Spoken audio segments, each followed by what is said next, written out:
Thank you for tuning in to Hardly So, the show where we explore the topics that interest you to find the positive in any situation. I'm Wes. And I'm Carl. And today we are joined by a good friend and author. She's released 5 books. Portia A. Cosby. Thanks for talking with us. Good evening, y'all. Good evening. How have you been? I've been good. Happy to be on the show. Thank you for joining us.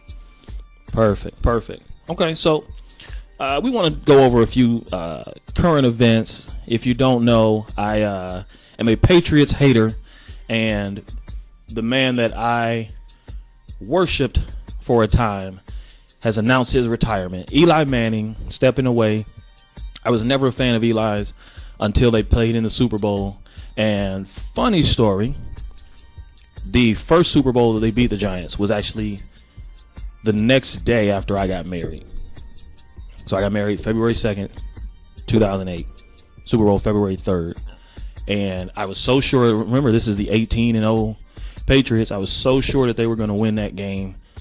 And I was also busy doing other things that I didn't pay any attention. So it's like 2 or 3 in the morning. I wake up, turn on the TV, and I see, the infomercials where they sell the magazine and the branded Sports football. Illustrated. You get all of this for the championship. And I'm like, this is wrong. This is the wrong thing. This is the stuff they're supposed to send to Africa or wherever they send those shirts. And I'm like, wow, they won. So anyway, I've been a fan of Eli Manning, and I just think that it's a great career. I'm hoping he makes it to the Hall of Fame. I'm curious to get your thoughts. Before she answers, let's just be clear. There was nothing you were doing to miss the entire Super Bowl. I just want to be clear with that. There was nothing you were doing. It was 3 hours. When you went to dinner, maybe you saw a movie. I needed 3 and you took a hours. nap. So, and there was nothing that you did to miss the Super Bowl. So your question is, what happened with the other? What happened to the other 2 3 hours minutes? No, what happened to the other 3 minutes? Right. All right. Sorry about that. Go ahead and tell us what you think about that. So I guess, I haven't really kept up with the reason behind his retirement. Like was there something in particular, or is he just ready to? They have a younger, new version of him. The guy looks just like him. That's like true. They are 2 of the missing 7 dwarves, but they're both dopey. And they look just alike. And he's the re-injuvenated version of Peyton Manning or Eli Manning. Tell you what's funny though. Eli, okay. Eli had the record he broke Brett Favre's record of consecutive starts or something like that. He had never missed a game. And then, was it 2 years ago, for some inexplicable reason, yeah, they were bad, but they started Geno Smith and benched Eli, and then Eli was back the next week starting. And I was just at that point, man, this organization is not treating him right. You got to have more respect for somebody. Him retiring at 17 years of being in the league is 5 years too late. Okay. The league has evolved past the non-mobile white man standing in the backfield. The game has passed him up, and it's just not anywhere for him to go. He'll retire on his own. He'll join NBC, Fox, ESPN, somebody, and analyze games and do really, really bad commercials like his brother. So really the only thing that I don't like is that he was what he was. We knew he wasn't Peyton, he wasn't Brady, he wasn't Breeze, but he was a gamer. And I'm one of those dudes my God. 2 Super Bowl MVPs. He's a gamer. Oh my God. And Tom I Brady's think 2 everybody losses. has their time, and it's probably his time to sit down somewhere. It is his put time. in plenty of years. Yeah. I will say though, the one part about him was that he was better than every quarterback that Cleveland Browns had in their entire time he was in the league. So I can say that as a Browns fan that maybe the hate is coming because he just wasn't in Cleveland. If Eli Manning had been in Cleveland, they would still have 0 championships. Oh my gosh. Okay, we're going to move on to something that I know Portia Cosby has some experience with, some knowledge, and some passion for. Recently, Beyonce released a clothing line in partnership with Adidas, and I know Portia is a fan of Adidas. If you look on her social media, there is one thing that she will rock 99% of the time, and her daughter now has taken on that baton and is Adidas fresh all the time. But recently, Beyonce released this clothing line with Adidas, and the controversy is that the clothing line is called Ivy Park. The controversy is this. Named after Blue Ivy. Yes. And Beyonce's record label. First off, I don't know why you'd want to wear any clothes named after somebody else's kid, but we'll go past that. The controversy goes around they stop making the clothes at a certain size. 1X. 1X. Yeah. As a big guy, I guess it doesn't matter because I'm not wearing Ivy Park clothes. But if they are, they're sweatpants. I guess, like, what would be the equivalent for us? We really don't care, I guess, but Shaq's, like like Shaq's shoes and ones, Starberries. What? Let me tell you something. Oh no! When I was in 8th grade, I was in 8th grade when the And1 mixtape, that whole movement came, and we used to pay like $25 to get just one of them And1 T-shirts, which was just great marketing. They were nondescript. It was a silhouette. And we were, my parents, just begging them, let me get that. And now they sell And1s in Walmart for $14. So, thoughts on the Ivy Park clothing line? And now I don't want them. So, let me first say, I struggle because, whatever Beehive, but I'm just not You a Beyonce stan? a Beyonce fan. Yeah. She's cool, does her thing, but I don't drink the Kool-Aid, so to speak. So, okay. People who know that about me were tickled, that she was coming out with this Adidas clothing line. And the big question was, are you going to buy some stuff? Like, how do you feel? And my first thought was, I'm conflicted. Like, what? Because if the stuff is fly, I'll get it, whatever. Right. But, I haven't been thoroughly impressed. There's a couple of pieces I was like, okay, that's cool. But I'm not spending, $150 for that.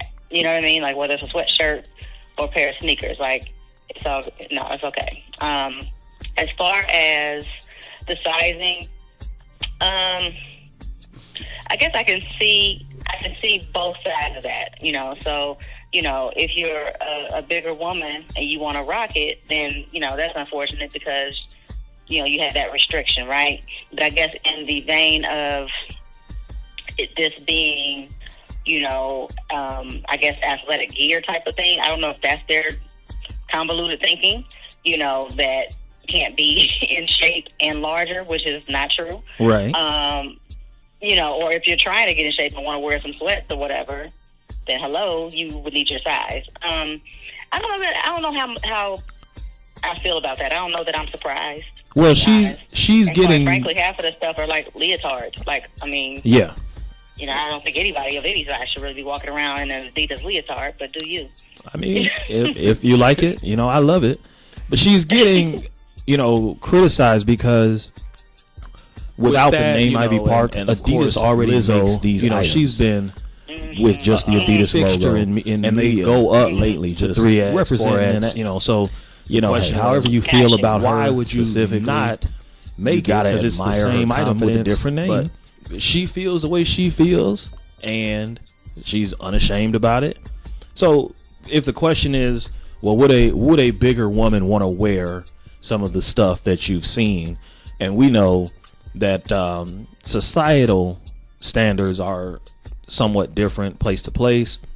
But if you're going strictly by measurement, right, there are some who might think Beyonce is plus size, even though, right? So you're saying if you're a 1X or 2X, that's plus size. But the idea that she wouldn't have it, and that if that was important, because she does get mad support from women of all backgrounds, but definitely the plus size. She had the dancers at the homecoming, her Coachella performance.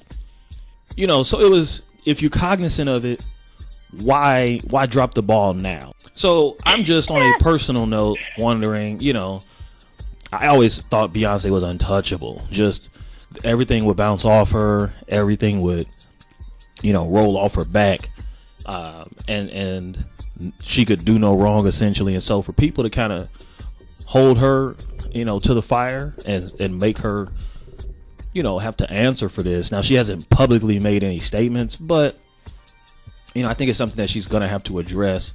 And I believe in the second run, they'll be, having the different sizes. So, it's just one of those interesting things that I don't think it was a purposeful thing. It was just maybe neglectful. But I'm going to tell you, let me ask you this, right? So in that regard, I've been married for 11 years, almost 12. And I found that a lot of times it's not that I intended to do something. It's not disrespect, it's disregard, right? So I think that's what Beyonce is paying for. Is she didn't mean to leave out plus size women, but she didn't think about them and she didn't make an effort to include them. That's true. And I mean, really, I guess it comes down to how involved was she in even making that decision. This is Beyonce. I mean, yeah, I'm not giving her a pass. I think it wasn't something that was important to her. I'm sure somebody else will be blamed for it. And like you said, there'll be larger sizes. If I'm not mistaken, I saw something this evening on Instagram, and it was Lizzo rolling some cart, and they were like, "Oh, it looks like the shipment came from Ivy Park," and so out came a whole person. But if Lizzo's involved, there's, here we are. It's coming. Well, I can say that niche is going to be filled anyway with every vinyl maker at home. They're going to buy them some Adidas pants and throw on a Ivy Park, letters on their clothes, and nobody will know the difference, right? It's going to be at every hood corner store is going to have the Ivy Park collection. It's going to be spelled with a C at the end instead of a K. But it's all right. They're going to have it. They're going to have all sizes, and it's all going to be okay. Now, as you were talking, another instant alert just came up on my phone that Antonio Brown was just issued an arrest warrant for his assault by throwing a rock at the moving truck driver. And there was a brawl outside his house. What's going on with Antonio Brown? And you are a what fan again? You're a what football fan again? Huh? Oh, Steelers? Yeah. Oh, so, okay. Let's well, he's not a Steeler anymore. He's so not. They're not. So let's hear your unbiased thoughts. Let's hear your unbiased thoughts on Antonio Brown. Oh, yeah, I can be unbiased. Yeah, it's no problem. I hate to say he's nuts because he really could have some issues with mental illness, so I won't do that. But clearly there's a problem. Whether the problem is something that requires a clinical diagnosis or whether, he just needs to sit down somewhere and grow up, something's wrong. And the cry for attention is getting old. I hate to say it, but I'm glad he's gotten arrested, but I hope he gets help. Like something, it's just, every week I see something different. And he's filming a new outburst, whether he's cussing at the cops about, that's like the last 3 videos I think I've seen. Right. Cussing at the cops about, his baby mama. And she's such a terrible person, but I think they have, 3 kids? Or something like that, so... Yeah, it never gets bad until you're gone. It's just, really I think they need to stop giving him the attention he's getting. I get that it's news, but sometimes you just feed into that and, it only gets worse. But yeah, and I don't know, maybe they'll try to blame it on CTE. That's the new thing, with football and the concussions and such, but I look for that to be next, the next angle. But whatever it is, somebody needs to figure it out and sit him down. Seriously. All right. So speaking of which, right, in addition to being a novelist, you're a performance sports trainer. Talk to me about... You're what? I was going to clear it up, because it's, major Clear deal. it So up. I'm considered a certified athletic trainer. So this is the difference, Basically, I break it down to people like, when they run out there and they get hurt, I'm the one, running out the field with my little fanny pack, Right. Right. saving lives.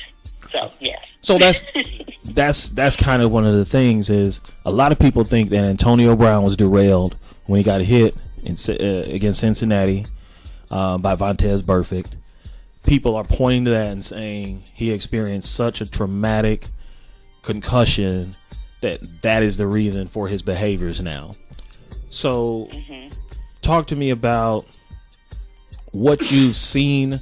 Would that be consistent with the injuries you've seen and the behaviors, or do you think this is just something else that he has going on?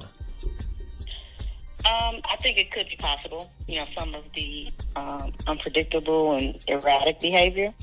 Some of it really could be a combination of that and just being cocky and being spoiled and catered to for years and handed millions of dollars. I think that's a real slippery slope. But I will say that brain trauma is real, especially when it comes to concussions. I can't really speak to having seen that behavior myself, quite frankly, because, it usually comes after years and years and years of trauma. So I would have pretty much had to follow. I don't think any of my players, I used to call them my kids, I don't think any of my kids ended up going pro, to where they would have that repeated head trauma, in some fashion. But it would be interesting to see. I mean, I've handled plenty of concussions, and it's amazing, what happens to the brain, when you're talking to someone and, they literally look over at the scoreboard and they're like, whoa, when did that happen?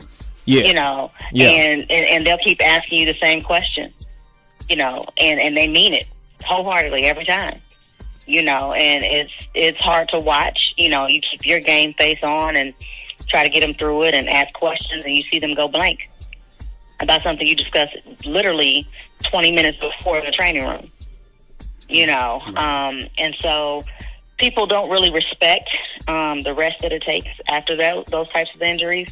And I'm pretty sure, unfortunately, at that level, there's a lot of stuff that gets dismissed. You don't get to rest, and you don't get to recover. You're a warrior. You got to keep. Yeah.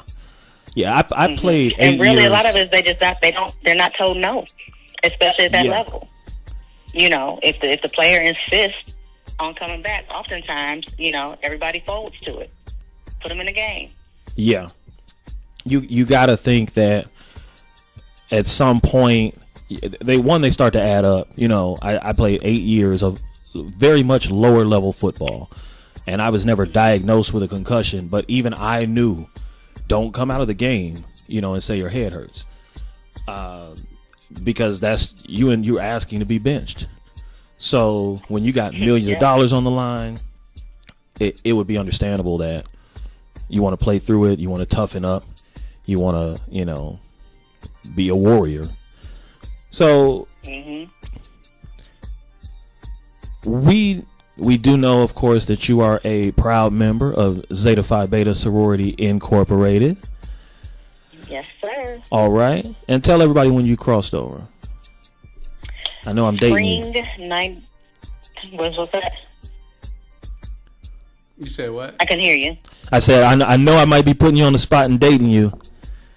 But don't let everybody know. I'm spring 99. 20 years in, about to be 21. Fun fact, my mother actually made you. You may not remember her. But oh, that's right. Yep. His stepmom is she was part of your process. Yep, she was fall 97. Fall 97. But we'll talk about that offline. Yeah, we'll have to pick that up at a later time. Okay. But what are your thoughts on your Centennial? What does it mean to be for an organization, and not just the happy 100 years, but what does it mean to you for a predominantly minority organization, predominantly African American organization, to last 100 years? What does that mean to you? I think it means everything. I know it speaks to perseverance. Being able to, there's always this conversation of, who was first and all of that. But, to not be first, but then be the first to do so many things, trailblazing and still doing so. And, in spite of, any controversies and, of course, especially back, 100 years ago, or even 90 years ago, I can only imagine, what the odds were. But to now still be going strong and still have that sisterhood, which is unparalleled. I don't care what anyone says. When it comes to Zeta, the sisterhood is so strong and so real, and I can always appreciate that, and just dedicating time to service, and the community is amazing. So I'm excited. It's cool that we made it, and I'm excited to see what else we come up with. Well, if you listen to last week's podcast, your grand vow kind of laid out a foundation of what to expect in the next 100 years. So make sure you tune into that one so you can hear the plan for the next 100 years. But here, Absolutely. so why we brought you on the air? You are an accomplished author. Tell us a little bit about what or when you decided that this is something that you wanted to do, to put pen to paper and to tell stories just for people to read. Like, how did you come about that? Because I have lots of ideas, but when it gets to time to write them, like, it's on a Post-it note and then it's in the trash. So, like, what made you to realize that's what you wanted to do? So I tell people I stumbled into the writing profession, quite frankly. My ninth grade English teacher, shout out to Mrs. Ryan, College Prep English 9, she offered us extra credit if we wrote a poem or a short story. I was an A student, but I'm like, a little extra credit doesn't hurt, So I was like, okay, do I feel like writing a short story? No, it's easier just to write a poem. And so I started writing this cliche poem about the ghetto. Okay. Mind you, I didn't grow up in the ghetto. So there's that. I'm just going off of Boys in the Hood and, all that kind of stuff. So, it starts off pretty cliche. And at the end, it gets deep. And it was my first poem I ever wrote, and it was called No One Could Tell Her Why. It's about a mother who witnessed 2 of her sons get killed right in front of her. And so I stopped at the end because I was like, wow, how did it turn into that? But I let it be. Got to class early that next day, handed it to my teacher. We were the only 2 in the classroom. And so I took my seat, and I was like, here's my extra credit, and I went on about my way. And so she took a moment to read it in that moment, and she dropped a tear, and she's like, you wrote this? And I was like, yes. Like, why are you being dramatic? And she's like, oh my God, you have to keep writing. And it was literally that. And I did, that was just motivation. In that moment, I realized how powerful words can be, and it was fascinating. Mm-hmm. But even then, I didn't feel like I would want it to be a writer when I grew up. It wasn't that. It was just fun for me to create this world. So in my ninth grade year, I also came up with what later became my first novel. And basically, I wrote the whole thing in ninth grade, and I guess it was supposed to be a screenplay. I'm guessing that's what I thought it was. Had all my classmates in it. Let me be somebody's cousin and make me her friend. And so I did, and I picked it up the summer before my senior year in college.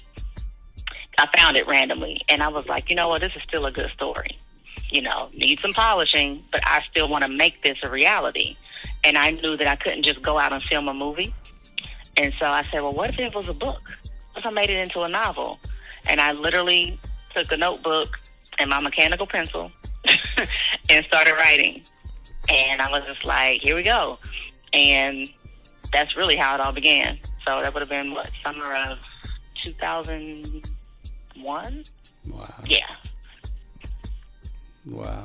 Yep. That's, it amazes me that so many people at a young age know what they want to do. Like, and I'm almost 45 and I'm like, I don't know. I just want to help people. Like, what can I do? So that is an awesome story to know and to be so skilled at something at such a young age. That's awesome. Thank you. So, Portia, you have released 5 books, but you have written 6. When do we get our hands on this unreleased? So let's talk about this. On the black market here. So I'm guessing you're talking about Ain't Nothing Free. Ain't Nothing Free, actually, I probably have, I think that was at about 40,000+ words written. And so Ain't Nothing Free is pretty deep. And so for me, when I write, I immerse myself in the story. So, I become the characters in a sense. I just have to at least be in their world for me to feel like it's authentic, even though it's fiction. So I had all those words written, had an opportunity at the time to publish with a small publishing company, and I wasn't going to give them that book. One, I just wasn't ready to finish it up, but 2, it didn't make sense to give them that book. And so I wrote a completely different book, but it was based on one of the characters that was in that story. And so, which is complicated. And so with the success and popularity of It's Complicated, that complicated things when it came to me finishing Ain't Nothing Free. So I basically have to rewrite the book from a different perspective. And to be quite honest, I just don't feel like it right now. Okay. I just, my brain, I think, just isn't ready to go there. Okay. I want to soon, and I'm looking forward to it, but I guess, it's just not time. But I'm also working on the series for Fire Reignited about the R&B girl group from the 90s. Yes. So one of them will come out. Okay. So it seems you're giving us the Dave Chappelle treatment, right? You want to step away, come back stronger than ever, and get $70 million. There you go. And I am willing. Wouldn't that be something? And I am willing to be whatever character you want me to be in the screenplay. If I just need to be like a homeless man walking down the street, I got you. I appreciate that. I don't have to be a lead. I can be an extra. I just need more money than an extra. But okay. So, but I mean, it's funny that you say that because that's really what I'm focused on at the time. Right now, I'm actually helping people develop stuff for the screen. I'm actually working on some stuff of my own for the screen, big and small, finishing up some screenplays and shopping around the screenplay for the Disgruntled Wives Club. So, I think I'm ready to focus on that for 2020 and see what I can. And I'll tell you, that is something that I don't think people realize how open the market is now for what social media has done, what the internet has done, and what the expansion in streaming has done.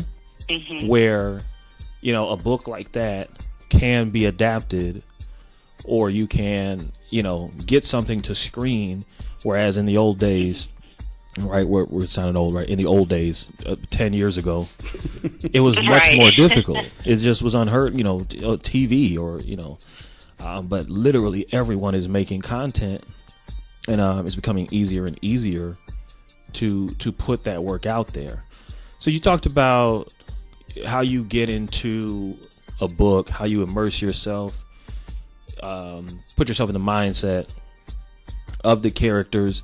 So is it safe to say, or is it reasonable that even though you're writing fiction, you're writing from a place of experience, or from a place even maybe of wishful thinking, right? So I've talked with people before about how when you dream, you don't see something that doesn't exist. You always put pictures together of things you've actually experienced. And so that's why you'll have those weird dreams. I have never gone to school naked. I never have gone to school naked. But I have that dream. I've had that dream that I got to school and I was naked. No. Well, you haven't never been to done school it. naked yet. But I'm not going back to school. But this is what I'm saying, right? So this is why you'll have a dream where you're in your kitchen, right? And then you walk to the next room, which in reality should be the living room, right? But now you're at your workplace, right? In the dream. So you've walked like 3 feet. So your brain just pieces together all this information. So my question again is we need to go back to the CTE. Are you on right? I guess I've had concussions. So do you find that, and I know people ask all the time, right? Did you write about me? Am I in your book? Do you find that you're putting real elements into a fictional story? Oh, absolutely. It's more like realistic fiction. There's something that there's always a character that someone can relate to in some way, whether it's themselves, a friend, a family member. There's going to be somebody you know. People who know me well know little elements that I may put of me, in a character. I don't. The closest I got to writing about myself was the Disgruntled Wives Club.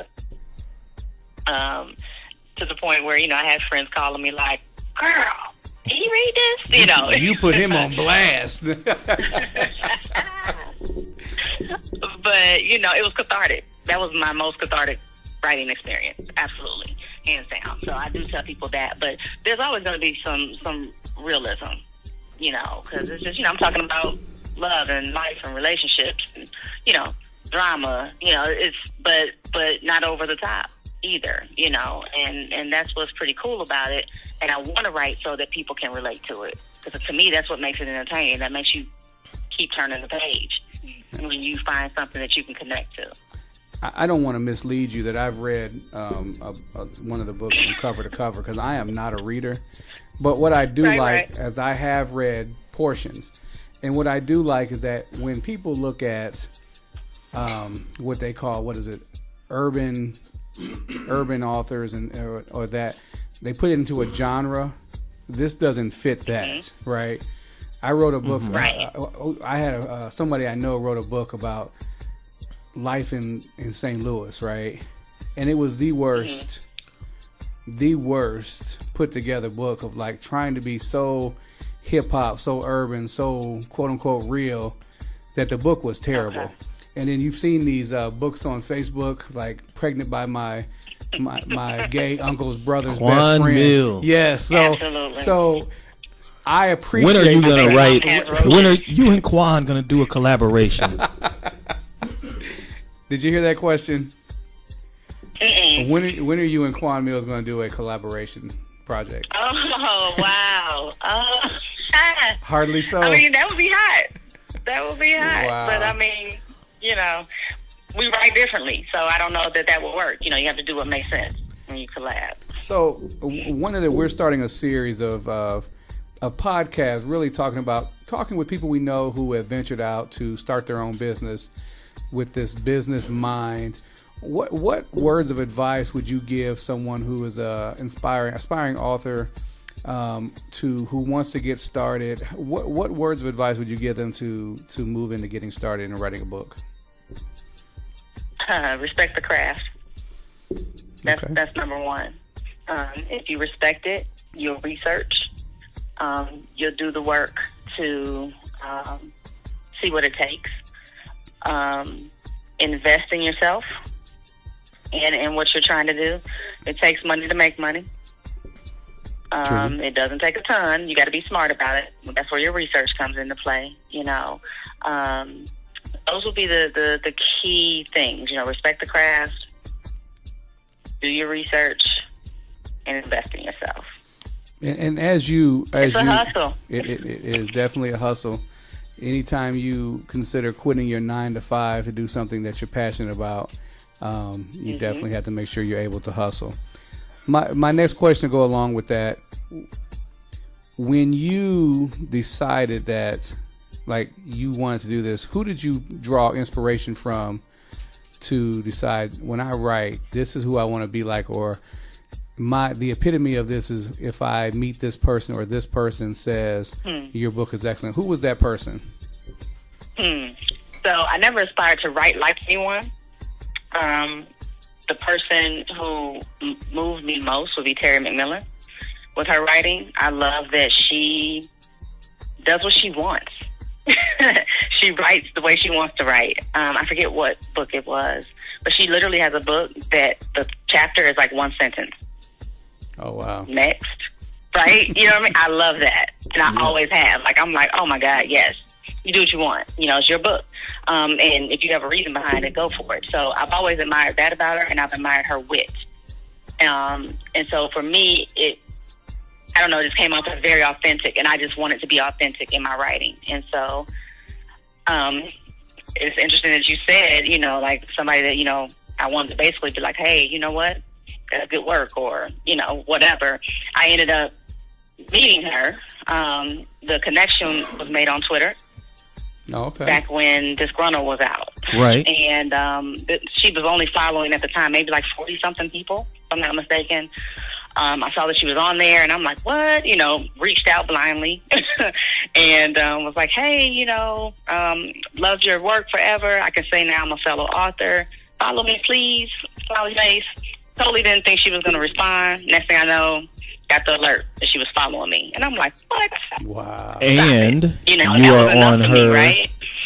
She And, also put you on her. What's that? And she also put you on her Writers Worth reading list. Yeah. Wow. That came like a little bit, you know, like shortly after that, actually, because she said she was, you know, revamping her website. She was going to have this page, and I tweeted, was like, oh, wow, hope to be on it one day. And next thing you know, she's like, I think you're on it, sweetie. I'm Huge. sorry, what? Me? Did you save those? Did you screenshot that and save those tweets for like? I'm pretty sure. I know I have our Okay. DMs. But, you know, that was back when, like, really screenshot. I don't even know if we could screenshot. Isn't that crazy? Wow. I don't know if we were screenshotting in 2010. I don't think we were. Right. So I would have to dig, but I'm sure, you know, that they're still there. Yeah. But that was major for me. And when I met her, I moved to Atlanta in September. I think that next week or two, she was in the Atlanta area. So I was like, duh, I'm going. And when I went up to her, I introduced myself. You know, I said, I'm Portia. She said, hi, Portia. And I was like, Cosby. And when I tell you, her eyes bugged, and she's like, what? Oh, I got to stand up and give you a hug. I could have fainted. That was my moment. That was huge. And we had a whole conversation. She was talking to my daughter, you know, Mari, and she's like, are you the one she's always talking about? And she's like, do you live here now? Because I expected to see you the other night in Pittsburgh. I'm like, she really She knew knows you. me, because She I knew literally you. just moved from the Pittsburgh area. Wow. Yeah, I was like, oh, that's what's up. So every time I see her, it's love. Like, and that for me, I didn't need her validation, but that was it for me. I'm like, shh, I ain't got to do nothing else. Right there. Awesome. I think that's interesting when you get to meet, you know, a hero, someone who inspired you, and you said you know you don't need the validation, but the fact that you got it just gives you so much more boost to continue on, because it shows you that you're on the right track. So Absolutely. let's run down the celebrity list of people that being an author has allowed you to meet. Let's run down that list. I've seen Picture with Genuine, and he had your book. I saw that. Yeah. So Wow. you've met Terry McMillan. Where else has this led you? There's another author named Lolita Files. I want to say her book was the first African-American contemporary fiction book, Seen from a Sister, that I had ever read, and we connected on Facebook and became very, very good friends. Let's see, being an author, Isaiah Washington. Okay. And not only did I meet him, you know, been able to do some work with him. I mean, you know, I just go up and start talking to people, so it's kind of hard to say. Based on being an author, though, like you said, yeah, Genuine was a big one. That's huge. Wow. So, I don't know. do you, He can't talk. We have to delete this section. Okay, go ahead. so you're looking at people that you meet, and it's impacting you, it's inspiring you. Mm-hmm. It has to be the case then that you're meeting some people and impacting them and inspiring them. So do you have any stories about maybe a young writer or someone that you came across that to them you were their Terry McMillan? Ooh, I don't know if I'm their Terry McMillan, but I've had a couple of aspiring writers come up to me and, you know, speak with me and speak highly of my work. I've had people, you know, there was one lady who showed up when I was at the Indiana Black Expo one year, and she literally came into the author's parlor and she's like, "Oh, there you are." Bought the book and was like, "That's all I came for." And I was like, "What?" You know what I mean? I was like, wow. Yeah. You know, Wow. like, wait, what just happened? You know, I've had people, you know, who said they were afraid to speak to me, but they saw me, like, at a book event. They're like, "Well, I didn't want to bother you." I'm like, oh, my God. Like, I am so just Portia. Like, what? Don't do that. You know what I mean? But it was just very interesting. Like, wow, that's how people can view you. You know, so it's pretty awesome. And then, you know, on the flip, I've had readers say that my books have inspired them, you know, in different ways to do things. And I'm like, really? You know, I know of a reader who ended up getting divorced because of this Grown Up Wives Club hit her hard. And she said, "I'm yelling at the characters, wondering why they stayed." And then I'm like, well, wait a minute. Why are you staying? You know, and I'm like, wow, I didn't, you know, want to cause any trouble. But for her, it was freeing. So it wasn't, you know, it was just like, wow, yeah, I need to, you know, free myself of the misery, basically. Yeah, so, I mean, it gets deep. I wrote Too Little Too Late, you know, thinking that it was supposed to impact someone. And so then when I did get an email, actually a Soror's sister or a Soror's friend emailed her reacting to the book when it first came out. And, you know, she was basically like, OMG, this could have been me. And, you know, I think about, you know, the choices I've made. And I was like, wow, that's it right there. So I knew if I didn't sell another book, that I was good, because I felt like I had written it for someone. And so in that moment, that reader was my someone.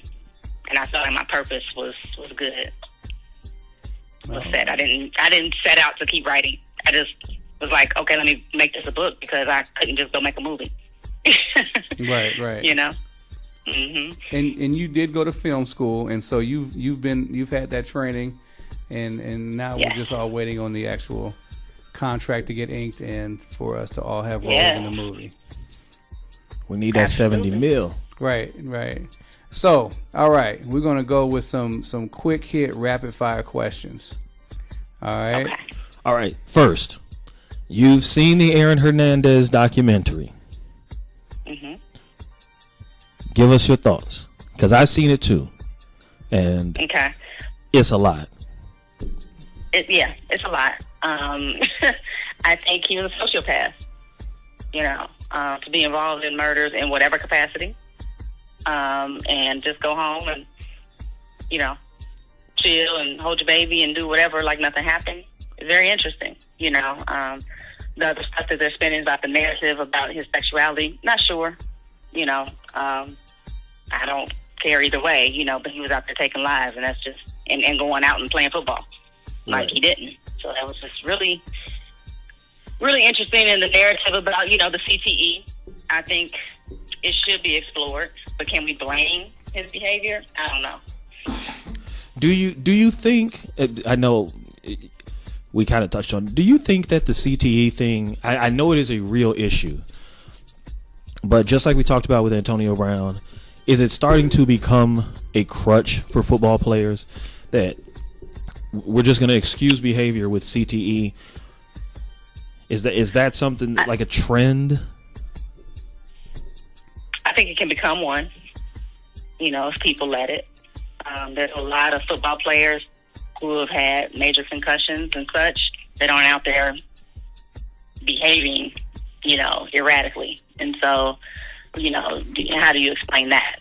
So I think there's just a culmination of different things that make people behave the way they do. And I don't know that you can really blame it on one thing. So for me, I haven't studied CTE very much, but I don't know that we can blame CTE on extreme behavior only. I don't think that's the only factor. Okay. Is R. Kelly still on your playlist? No. Favorite thing hanging in your closet right now? Ooh, probably my new Adidas hoodie. Not Ivy Park, though. Oh, no. Oh, okay. Did you get any good Centennial Perry? No, I'm waiting until, I'll probably get something before then, but I'll be, saving my money to get stuff at Boulay. What's your biggest pet peeve? Only one. A liar. A liar. Okay. What's worse, a liar or someone calling you a liar? That's a good question. You know what? I would say a liar because I know who I am. Okay. But liars insult my intelligence, so I don't like that. That is true. You have the host of the show. You've confounded pondering me. Now. He's over there thinking. He's pondering, yeah. Yeah, you can call me what you want. You know what I'm saying? Okay. That doesn't mean I am that. All right. So if you could be born in any other decade, which would it have been and why? None. I'm an 80s baby, raised in the 90s. There's no other decade. I don't know what you're talking about. Thus, the Adidas affinity. All right. Most played song on your playlist right now? Ooh, most played. Oh my gosh, I really haven't been listening to music like that lately. Oh my God, that's hard. Dang. Wow. And I love music. Oh my God. All right. So then here's a follow up. You know what? I'll say this. Vashawn Mitchell is turning around for me. I like Vashawn. So I have a question. Is Tupac a top 5 rapper of all time? Wait a minute. Tupac a top 5? Let me run my top 5. That's disrespectful. First off, it is not. It is disrespectful to even ask the question if he's top 5. Like, I would say top 5. Yeah, he's in the top 5. He's in the top 2. Top in reverse. Oh my God, this show's gonna get canceled. I have hot takes. Tupac is not a top 5 rapper. Beyonce was not the best singer in Destiny's Child, and I do not care what people think about those. We're going to ignore him on those. Okay. What is if we were going to do a documentary on Portia Cosby, who would you want to play you? Like for reenactments? Yeah. Your Lifetime TV movie. I guess Melinda Williams, I guess. Just based off of a couple people. Yeah. Megan Good? No. Are you not a Megan Good fan? Don't say cool. nothing bad about her because you might meet her tomorrow. Right. She might be in one of your movies here shortly. So. Yeah, no, I don't have nothing against her. Okay. If you had one superpower, what would it be? One superpower? Probably reading minds. Ooh. I don't know if I'd want that. I don't think I'd want that. Would you apply that to... I probably wouldn't want it, but right. that's the first thing that came to mind. Would you apply that to your writing? If you could read minds, would you use that as material? Probably. Everything's material. That's right. Nobody's safe. That'd be prime material. Well, Portia, I thank you for your time. And just before we wrap up, again, how can people who hear this and our listeners get in contact with you, and how can they contact you? Where can they read up on you? Where do you want them to go?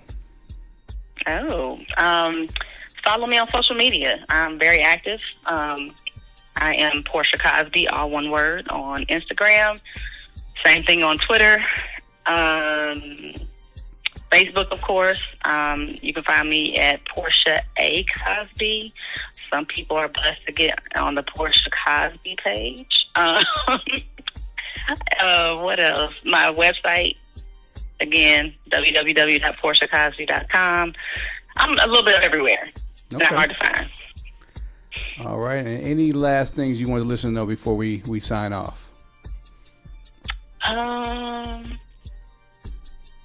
I mean, I just feel like everybody needs to walk in their purpose, whatever that is. And if people don't know that, now's the time to figure it out. It's my final words. Well, we thank you. We appreciate you. And thank you for taking this time to talk to us, to talk to our listeners, and to give your words of advice, your words of encouragement, and just to tell your story, which we appreciate so much. No problem. Thank you, Thanks for Portia. having me. I look forward to being written into Ain't Nothing Free Okay. upon completion. I just want to be in the movie. Thank you for your time. All right, Portia Thank Cosby. you. That was a great interview. We thank her for her time. What did you get from that? I think I was glad to know, and I have another novelist in my family. I used to write when I was young, and it was something I didn't really keep up with.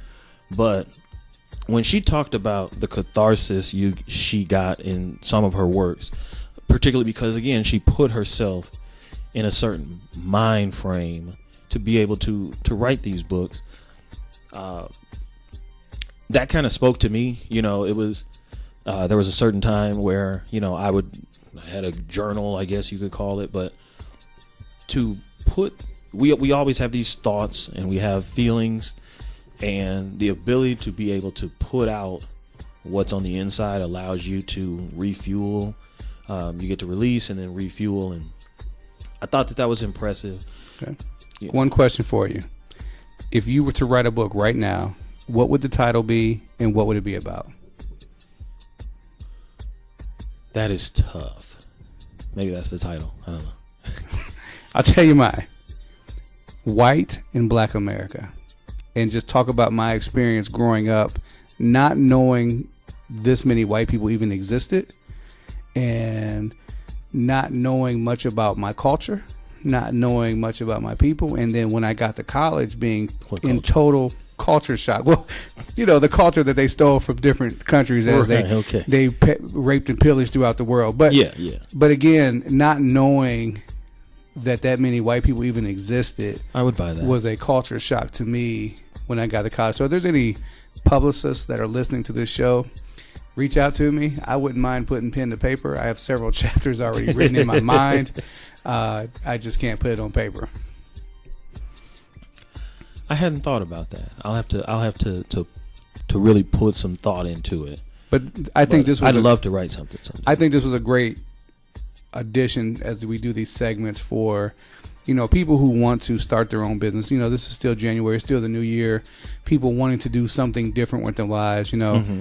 Portia could have just done the traditional. She went to college, she got her master's degree, she could have been the certified athletic trainer, and do her thing and be well paid all her life in a 9-to-5, but wanting to do something she had a passion for and have the courage enough to move forward with it it's inspiring to those who want to start their own business, who are just maybe a little afraid to take that next step. Definitely. I'm getting inspiration personally. I had a conversation with someone earlier today where we were just talking. It's good to, and we know that cliche of the 5 people you hang around, that circle is what your influence is. That's your income, that average. And I was telling him, no offense to anyone, but I don't have very many friends who are not business owners, are not entrepreneurial, are not, doing something to advance.